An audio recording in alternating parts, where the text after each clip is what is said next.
और अब बात करते हैं इंडिया गठबंधन सीट बंटवारे को लेकर पैदा हो गया है एक नया पेच। और पेच कहां फंस रहा है? अब पेच फंस रहा है बिहार में, जहां यह माना जा रहा था कमोबेश बात बन गई है। दरअसल इंडिया गठबंधन में लेफ्ट पार्टियों ने ज्यादा सीटों पर दावा ठोक दिया है। सीपीआई ने 3 सीटों पर अपना दावा पेश कर दिया है। सीपीआई ने 3 सीटें बिहार की बेगूसराय है, बांका है, मधुबनी है, वहां उम्मीदवार उतारने का ऐलान कर दिया है। और इतना ही नहीं, सीपीआई एमएल ने भी 5 सीटों पर अपनी दावेदारी जता दी है। इंडिया अलायंस में कोई दिक्कत नहीं है। सीट बंटवारों को लेकर जो लोग इतना परेशान हो रहे हैं, हर एक को अपना अधिकार है सीट मांगने का, चाहे वो आरजेडी हो, कांग्रेस हो, लेफ्ट हो, जनता दल यू हो, कहां कोई दिक्कत है? बैठ के सब सुलझ जाएगा। लेकिन एनडीए के लोग बताएं ना पहले हाजीपुर से कौन लड़ेगा, उसके बारे में आप लोग कोई चर्चा नहीं करिएगा। लेकिन इंडिया अलायंस जो मजबूत अलायंस है, हर एक एक्शन पर, हर रोज, हर एक घंटे आप लोगों को एक सवाल करना है। जहां तक बिहार में इंडिया अलायंस या महागठबंधन के स्वरूप की बात है, सबसे ज्यादा जीते हुए एमपी जनता दल यूनाइटेड के, तो हमारी जीती हुई सीटों पर पार्टी के उम्मीदवार ही चुनाव लड़ेंगे। और जहां तक अन्य पार्टियों में सीट बंटवारे का सवाल है, तो यह राष्ट्रीय जनता दल को तय करना है कि कांग्रेस पार्टी या वाम दल के लोग किन सीटों पर कैसे चुनाव लड़ते हैं। यह बातें हमारी पार्टी के वरिष्ठ नेताओं ने कई बार कई मौकों पर स्पष्ट कर दी हैं। इसमें कुछ भी नया नहीं। तो आइए जरा इसी पर बात कर लेते हैं। अब इंडिया में सीट पर फूट, चुनाव में कैसे होंगे एकजुट, ये बिहार को लेकर तो कमोबेश माना जा रहा था दिबांग जी मामला सुलझ जाएगा, लेकिन यहां तो उलझता दिख रहा है।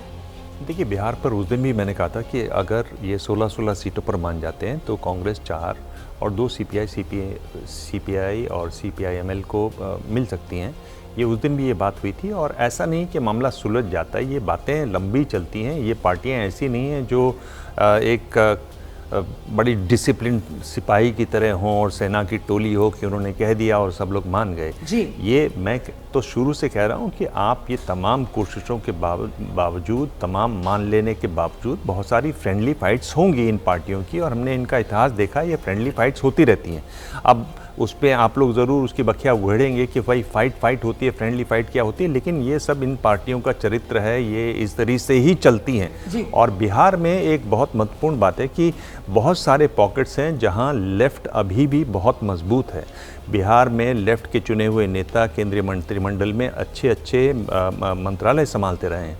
और लेफ़्ट पार्टियां जो इस बार गायब दिख रही हैं, वो ये जब इस तरह से जब भी गठबंधन बनते रहें तो एक तरीके से आइडियोलॉजिकल फ्रेमवर्क, आपका कार्यक्रम कैसा हो, मिनिमम कॉमन मिनिमम प्रोग्राम क्या हो, उसमें लेफ्ट पार्टियों के नेताओं की बड़ी भूमिका रही है। ठीक है, लेकिन ऐसे में हैरानी नहीं होती राकेश शुक्ला जी कि मतलब लेफ्ट पार्टियां जो कह रही हैं कि हाँ सब साथ में मिलकर लड़ेंगे। 2019 की अगर बात की जाए तो एक सीट पर बिहार में चुनाव लड़ा गया था लेफ्ट की तरफ से, और इस बार सीपीआई जो है 3 सीटों पर दावा ठोक रही है, सीपीआई एमएल माले सामने आ गई है, वो 5 सीटों पर दावा ठोक रही है। मतलब हो क्या रहा है?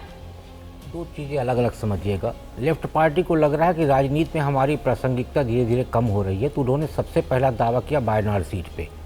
तो वायनाड सीट पे दावा करते ही वो सीधे हाइप पे आ गए। अब उसके बाद उन्होंने बिहार पे कर दिया है दावेदारी। सबसे महत्वपूर्ण ये है कि बिहार में जो जेडीयू का रुख दिखाई दे रहा है, उससे लग रहा है क्या जेडीयू इंडिया गठबंधन में रहेगा। क्रमबद्ध तरीके से देखिए तो जब जेडीयू की राष्ट्रीय कार्यकारिणी की बैठक हुई तो अध्यक्ष बनने के बाद नीतीश कुमार जी ने सबसे पहला अटैक कांग्रेस पे किया।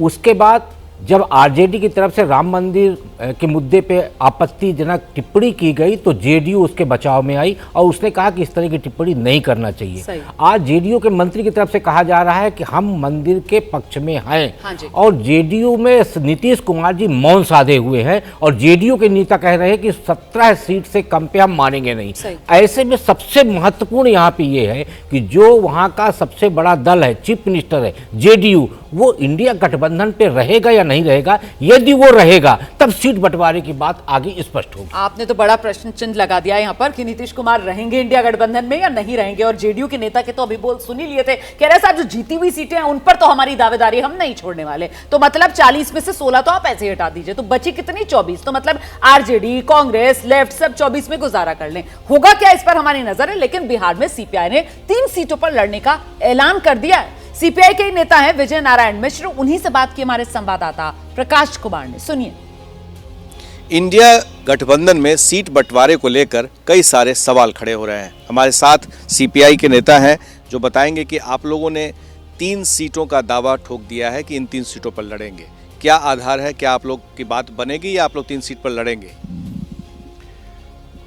देखिए, आपने 2 बातें की कि आधार क्या है और 3 पर लड़ेंगे आप। तो आधार हमारा 1 दर्जन सीट है जहां हम जीते हुए हैं कभी न कभी। बेगूसराय हमने कई बार जीता है, मधुबनी हमने कई बार जीता है, बांका से हम लड़ते रहे हैं सदा, और कभी सेकंड कभी थर्ड ये पोजीशन जो है हमारा बांका में भी रहा है।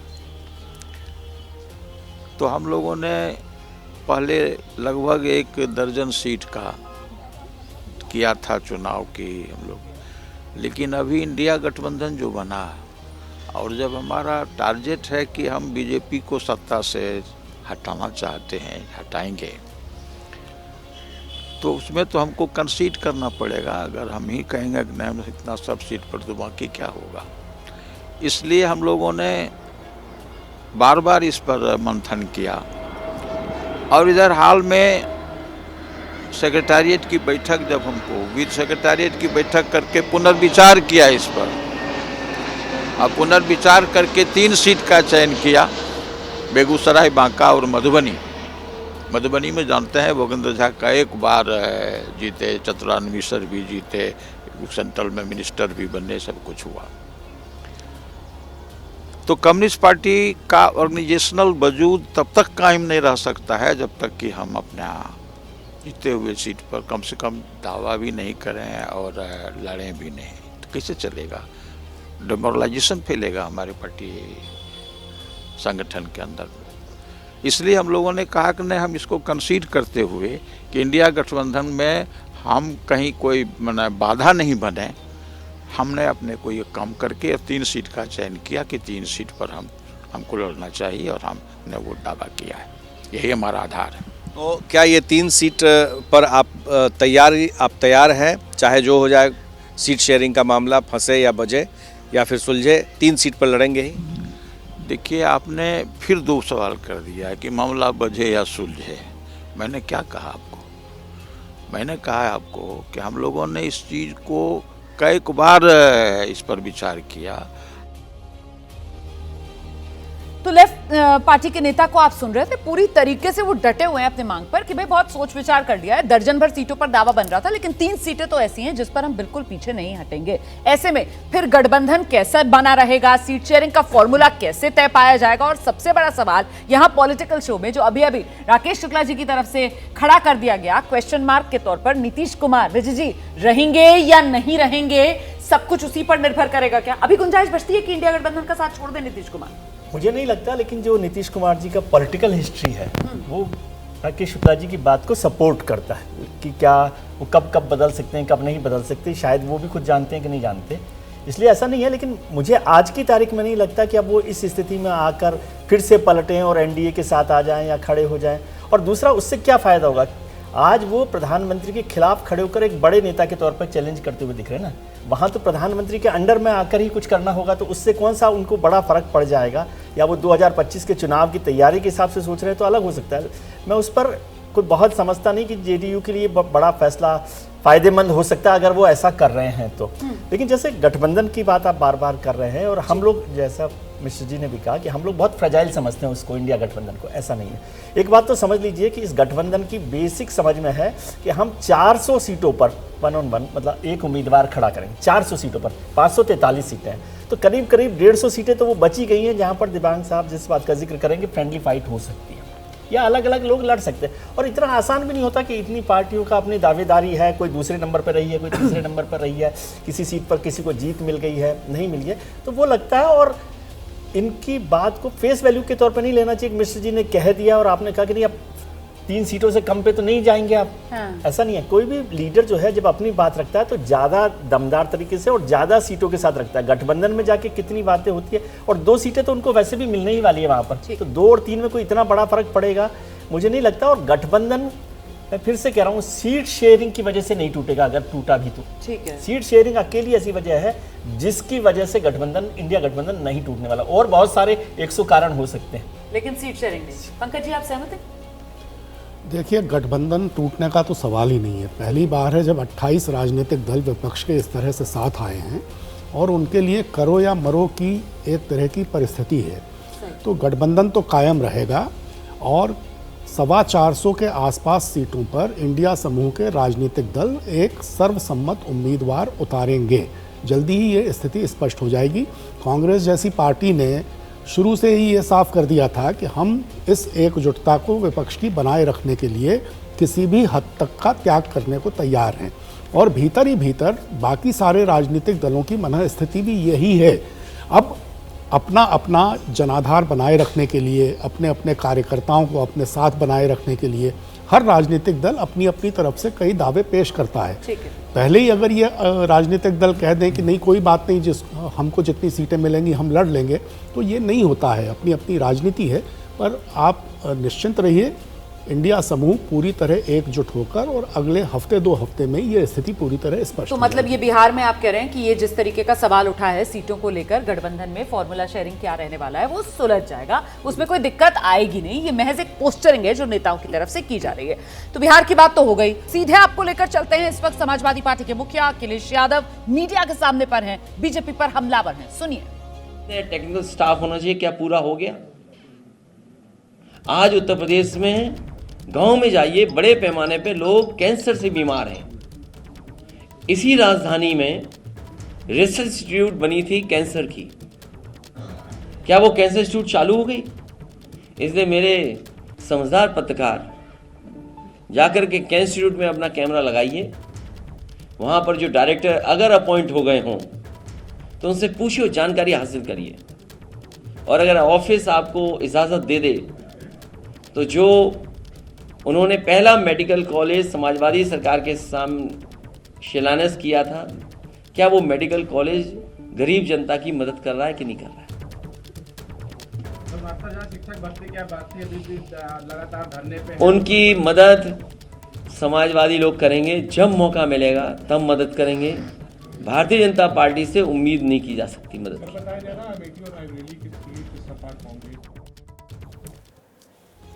अखिलेश यादव को आप सुन रहे थे। गठबंधन की बात अच्छे माहौल में हो रही है और सीधे निशाने पर बीजेपी सरकार को लेते हुए केंद्र की भी और उत्तर प्रदेश की भी। और इस सब के बीच अब मैं महाराष्ट्र का रुख करूंगी, जहां महाराष्ट्र में विधानसभा स्पीकर का फैसला सामने आया। कल उद्धव ठाकरे के खिलाफ यह फैसला आया और अब इसके बाद एनसीपी के जो दोनों धड़े हैं, चाचा और भतीजा वाला, मतलब शरद पवार वर्सेस अजीत पवार वाला मामला, उसमें भी फैसला जल्द आ सकता है। एनसीपी के विधायकों की अयोग्यता का मामला भी आप जानते हैं फंसा हुआ है। सूत्रों के अनुसार एनसीपी विधायकों की अयोग्यता वाले मामले पर 31 जनवरी तक अब फैसला आ सकता है। ये इस वक्त की बड़ी खबर।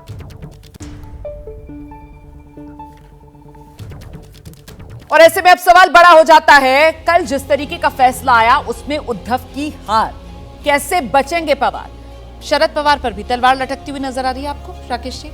नहीं, मुझे लगता है कि जब आप चुनावी गणित की बात करेंगी तो महाराष्ट्र में सबसे ज़्यादा फायदे में शरद पवार रहेंगे, क्योंकि वो दोनों तरफ से सीटें ले रहे हैं। इधर अजीत पवार एनडीए से लेंगे और शरद पवार इंडिया से लेंगे। जहाँ तक सबसे बड़ा नुकसान यदि किसी को होगा तो उद्धव ठाकरे को होगा।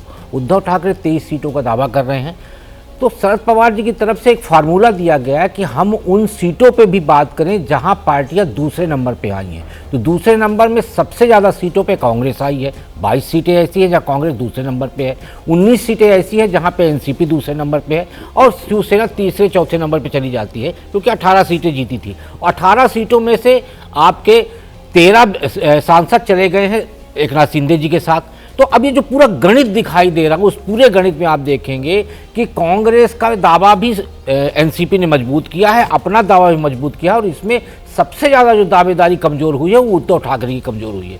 तो जब एनडीए और इंडिया गठबंधन की सीटों को बंटवारा होगा तो चाचा जी इंडिया गठबंधन से लेंगे और भतीजा जी एनडीए गठबंधन से लेंगे। यदि इन दोनों गठबंधनों की सीटों को आप जोड़ेंगे तो 48 में एनसीपी 1, 1 और 2 कम से कम 23 सीटों पर चुनाव लड़ेगी। लेकिन सवाल तो ये है ना, एनसीपी किसकी?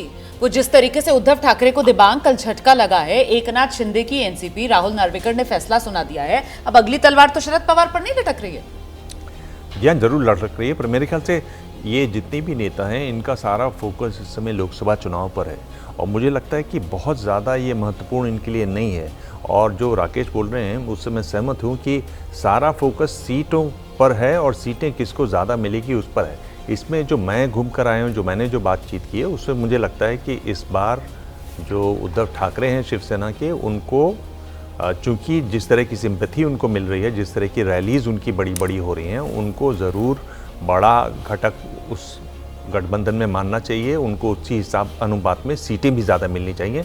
ज़रूर शरद पवार अपनी तिकड़म लड़ा रहे होंगे सीटें बढ़वाने के, ज़रूर कांग्रेस अपनी मांग रख रही होगी, और इस पर कुछ तीखे बयान भी आ चुके हैं पहले।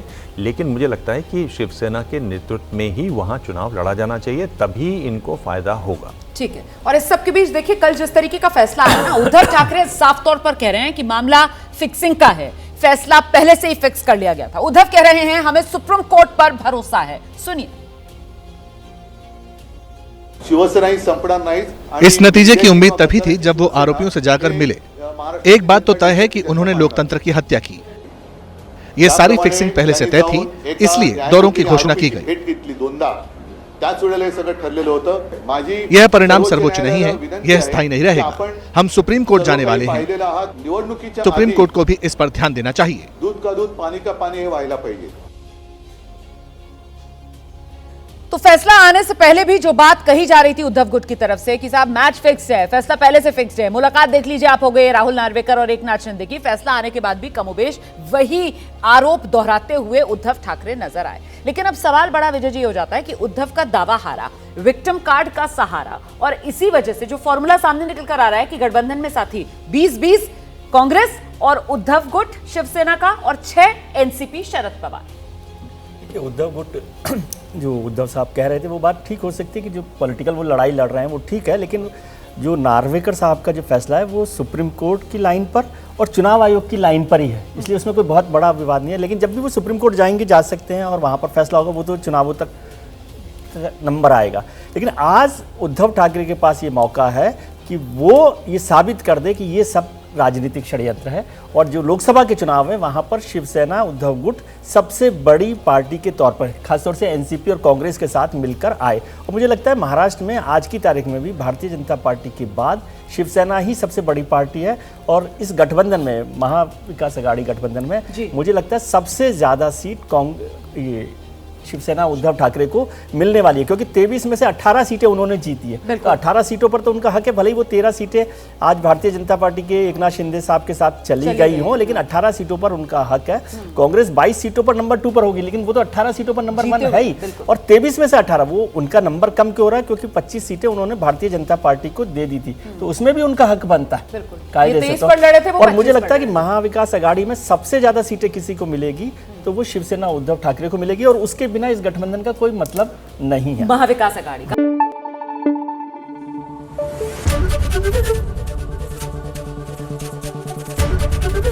एबीपी न्यूज आपको रखे आगे।